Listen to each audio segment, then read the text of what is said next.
जैसा कि हम लोग मध्यकालीन भारत अभी पढ़ रहे थे, मध्यकालीन भारत के अंतर्गत जो प्रमुख शासक हुए थे, आज उसी के बारे में हम लोग चर्चा करेंगे। मध्यकालीन भारत के प्रमुख शासक, मध्यकालीन भारत के प्रमुख शासक। वैसे तो मध्यकाल में काफी सारे शासक हुए, लेकिन ये सब शासक जो दिल्ली गुलाम वंश के, खिलजी वंश, तुगलक वंश से इम्पोर्टेंट है।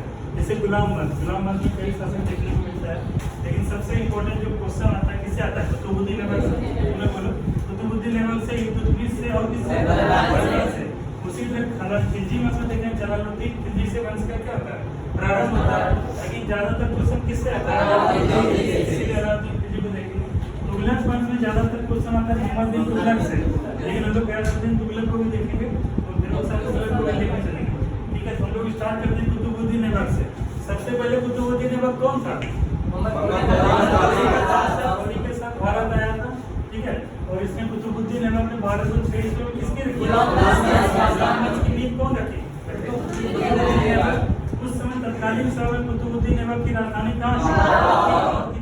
लाहौर की संधि के तट पर सिरानी। Very good. ठीक है, स्थापत्य कला कुछ निर्माण किए, कुछ का विकास किए। उसी क्रम में कुतुब इस्लाम मस्जिद का निर्माण कौन किया? कहता 2.5 दिन का झोपड़ा, इसका निर्माण कौन किया? कहता कुतुब मीनार की नींव कौन डाले थे? किसी नाम पे कुतुब मीनार में नाम पड़ा है। लाल वंश की उपाधि से कौन जाने जाता है? इसका मतलब क्या होगा? इधर देखो ऋचा, तुम यहाँ ध्यान दो पहले, उसके बाद 5 मिनट में लिख देना। अच्छा, इसका सहायक सेनापति था बख्तियार खिलजी। बख्तियार खिलजी कहता है मध्यकालीन भारत में किस सेनापति ने बिहार बंगाल को लूटा था? क्वेश्चन आता है विक्रमशिला विश्वविद्यालय को ध्वस्त करने में और जो है नालंदा विश्वविद्यालय को किस सेनापति ने ध्वस्त कर दिया था? यही वो बख्तियार खिलजी है। ठीक है, इसी ने ध्वस्त किया था। और उसमें दिल्ली सल्तनत की कौन सी भाषा थी? कुतुबुद्दीन ऐबक क्लियर हो गया। अब हम लोग आते हैं इल्तुतमिश पे। इसके बाद जो सबसे इम्पोर्टेंट क्वेश्चन आता है, हालांकि आराम साहब से भी आता है, रजिया सुल्तान से भी आता है, लेकिन उससे 2 ही 3 क्वेश्चन आता है, वो आप लोग कर लीजिएगा। इसमें हम लोग देते हैं इल्तुतमिश का। देखो इल्तुतमिश को कहता है दिल्ली सल्तनत का या गुलाम वंश का वास्तविक शासक किसको कहता है?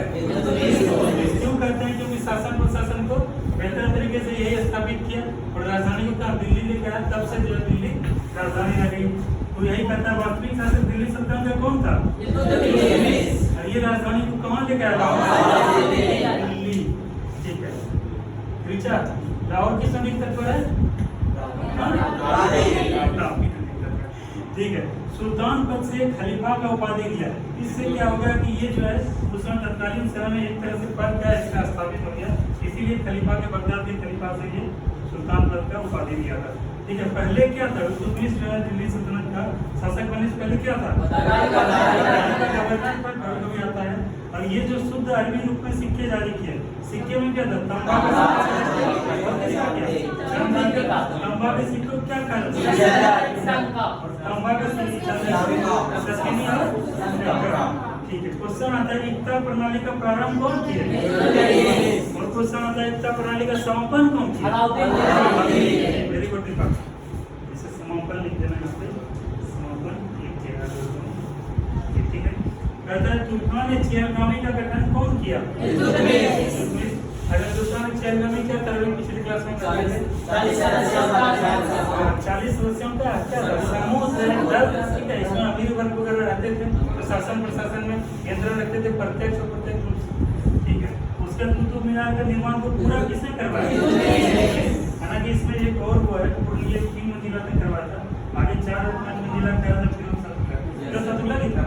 और लिखे में उसमें फिरोज तुगलक करके पूर्ण करवाया था। पूर्ण बेसिकली यही कहा जाता है, लेकिन अगर पूर्ण की बात करें तो इसमें इस शासक का भी और फिरोज तुगलक दोनों का नाम आता है। ठीक है, ये हो गया इल्तुतमिश कंप्लीट। अब आते हैं हम लोग बलबन पे। ठीक है, बलबन क्या है? इतिहास के मध्यकालीन इतिहास के दृष्टिकोण से बहुत इंपॉर्टेंट है।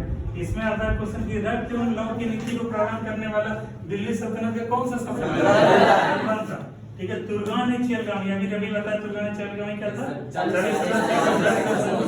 इसको क्या कर दिया, समाप्त कर दिया। और ध्यान हम लोग को ये रखना है कि तुर्गान एक चेलगामी का एक सदस्य बलबन भी था, ठीक है। तो ये क्या है कि बार बार सत्ता पे जो है चुनौती दे रहा था ये सब, तो इसको किसी तरह समाप्ति करवा दिया, ठीक है। उसके बाद में नियामत खुदाई और जिले इलाही के नाम से कौन जाने जाते हैं, कहता है कि जिले इलाही का क्या हुआ, वास्तविक अर्थ क्या हुआ, ईश्वर का प्रतिनिधि। उसके अंदर नवरोज त्योहार का प्रारंभ कौन किया, और नवरोज सर किस रीति रिवाज पर आधारित है, कह रहा है कि इसका दरबारी कवि कौन थे, हम दूसरे बारे में पढ़े थे पटियाली में जनवादा, ठीक है। इसको क्या कहते हैं, कौन होता है बोले, भारत का मुद्दा क्या रहता है। और फिर ढोल का किसका यंत्र किया था, ढोल का किया था, करते नहीं। चलो बलवन गुलाम वंश क्या हम लोग अब आते हैं खिलजी में।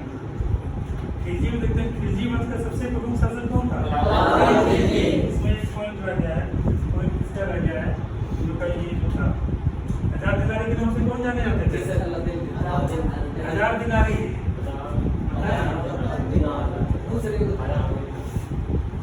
कापूर मलिक कापूर कहीं नहीं किया, मलिक कापूर दिल्ली सल्तनत में दक्षिण भारत में रुक गया था, मलिक कापूर। तो यही जिनको हिंदू जिला ने कहा था, तो मलिक कापूर को याद रखना, ध्यान रखना, इसका आलोचन कीजिएगा समझना। कहता है किसके बचपन का नाम अली गुलसाब था, 2 बार इसका राज्याभिषेक हुआ। एक बार क्या हुआ, वहाँ पे बलबन के लाल महल में हुआ था, फिर दिल्ली में जाके हुआ था, तो 2 बार हुआ। कहता दीवान मुस्करात व्यवस्था की प्रणाली का प्रारंभ कौन किया, दीवान मुस्करात क्या है, किससे संबंधित है। कहता है घोड़ा ताकने और दाग मुहैया प्रथा का प्रारंभ कौन किया, कहता है बाजार नियंत्रण प्रणाली का विकास कौन किया, राजस्व के कर को किसने करके आधा कर दिया, बिल्कुल आधा कर दिया कौन, नगद वेतन और स्थायी सेना का नींव कौन रखा, कहता है किसका उपनाम सिकंदर सानी था, दूसरा की पीडीएस पब्लिक डिस्ट्रीब्यूशन सिस्टम यानी जन वितरण प्रणाली का प्रारंभ करने का श्रेय किसको जाता है, चलो खिलजी वंश समझ गए। अब आते हैं तुगलक वंश पे। तुगलक वंश में 3 प्रमुख शासक हुए, गयासुद्दीन तुगलक, जीएसटी बोलते हैं लोग शॉर्ट में, मोहम्मद बिन तुगलक इसको बोलते हैं यूएई, और एक फिरोज शाह तुगलक याद करने के लिए, ठीक है। तो इसमें देखते हैं सबसे इम्पोर्टेंट कौन है, मोहम्मद बिन तुगलक, उसके बाद फिरोज शाह तुगलक, और इनका योगदान कम है लेकिन फिर भी कभी कभी पूछा जाता है।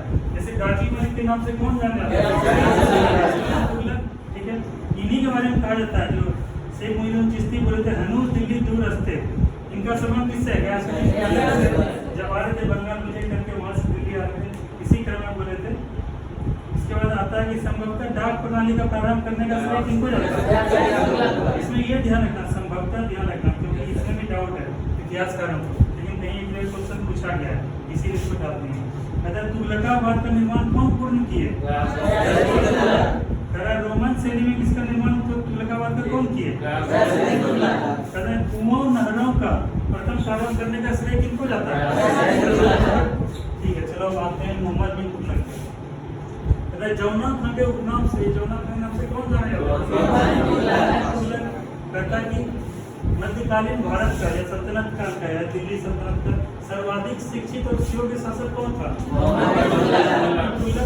ठीक है। स्वप्नशील रक्त पिशाचु पागल इसका संज्ञा दिया गया था, ठीक है। किस शासक को दिया गया था, क्यों दिया गया था बताओ तो, दिमाग भरी योजना के बारे में कारण से इसको जाना जाता है। ये बहुत सारा योजना बन रहा है लेकिन कोई योजना नहीं पाया, सफल नहीं पाया, इसीलिए कहता है सनकी कहता है, स्वप्नशील कहता है, रक्त पिशाचु कहता है, पागल कहता है, ठीक है। जैसे क्या है कि उत्तर भारत की ओर उत्तर खुरासान और कराची में अभियान किया, जैसे तुम पढ़ाएंगे यहाँ पे इधर की तरफ से भी जाते हैं, यहाँ पे जंगल में इतना था कि क्या हुआ, वहाँ पे इतना ठंडा के समय ये अभियान किया था कि सारा सैनिक इसका मारा गया था, ये भी और अभियान सफल हो गया था, खुरासान एवं कराची अभियान। इसी तरह कहता है द्वार में कर वृद्धि किया लेकिन इसका वास्तविक लाभ नहीं मिला, ठीक है। ये योजना असफल हो गया।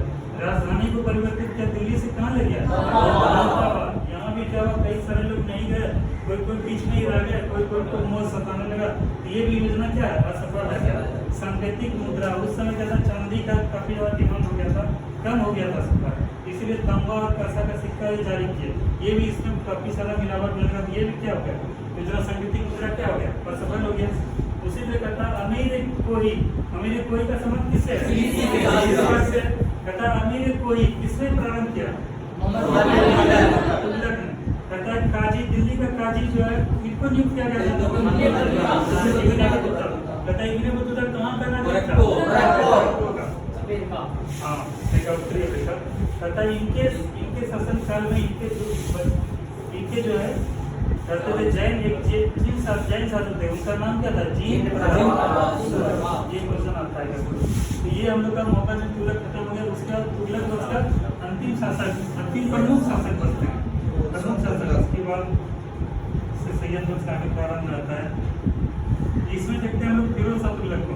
सबसे पहले यही देखते हैं कि जो है जैसे इनका खत्ता के पास हो गया था, निधन हो गया था मुहम्मद तुगलक का, तो वहाँ एक बार राज्याभिषेक किए, फिर जाके दिल्ली में राज्याभिषेक किए।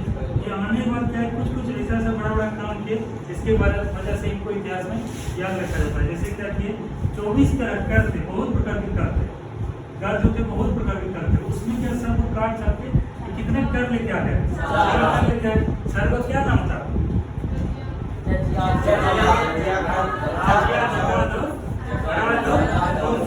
जजिया कर किसको बोलते हैं, गैर मुसलमानों को लगाए जाने वाला कर कौन था, जजिया कर। ज़कात कर मुसलमानों को लगाया जाता था। खराज क्या था, अन्य कर लगाना वगैरह जो दिए जाते थे। और एक बच्चे खुम्स क्या है, एक खुम्स के बारे में तुम लोग को पढ़ाए थे कि कौन सा ऐसा शासक था जो खुम्स में 1/1 3 चौथाई कर दिया था, कौन सा शासक था, अलाउद्दीन खिलजी का। इसको ध्यान रखना, ठीक है। क्वेश्चन आता है करके ब्राह्मणों को जजिया कर लगाने वाला प्रथम शासक कौन था, सिंचाई कर को कितना इसमें कर लगाया, और इस सिंचाई कर इसलिए कि बहुत सारे बड़े नहरों का निर्माण किया सिंचाई के लिए। इसमें क्वेश्चन आता है किस शासक द्वारा 300 से बड़े नहरों का निर्माण किया गया, कहता है कि प्रमुख स्थापत्य शहर के रूप में जौनपुर का, फिरोजाबाद का, फिरोजपुर का, हिस्सा का, फतेहाबाद का निर्माण कौन किए, उसके बाद आता है क्वेश्चन की दीवाने खैरात, दीवाने बंदगान, दीवाने इश्तियाक क्या है, बता दो, बताओ तुम बताओ क्या है, दीवाने इश्तियाक क्या है, दीवाने इश्तियाक क्या है, पेंशन विभाग से संबंधित है। कहता है दीवाने बंदगान क्या है, संबंधित है। कह रहा है दीवाने खैरात क्या है, अनाथ और विधवा महिलाओं के लिए कल्याण के लिए विभाग का निर्माण किया गया था। उसी तरह क्वेश्चन आता है कि कोपरा से, खिजराबाद से, मेरठ से अशोक के स्तंभ को कौन लेके आया दिल्ली, कहता है सैन्य पदों को किस शासक ने वंशानुगत कर दिया, लागू किया, ठीक है, फिरोज शाह तुगलक। ठीक है, तो ओवरऑल मध्यकालीन भारत में इतने से प्रमुख शासक से क्वेश्चन आता है। इसके बाद प्रारंभ हो जाता है सैयद वंश का, सैयद वंश का प्रारंभ होता है। उसका फिर अंतिम शासक होता है किसका, लोधी वंश का। कल इस लोधी वंश को, सैयद वंश को समाप्त करके हम लोग किसमें प्रवेश करेंगे, मुगल वंश में। अंतिम मुगल लोधी वंश का शासक कौन था, इब्राहिम। इसकी हत्या करके बाबर क्या है, शासन में स्थापित हुआ और यहीं से मुगल वंश का प्रारंभ होता है। ठीक है, तो आज के टॉपिक को यही हम लोग समाप्त करते हैं। फिर इसके बाद से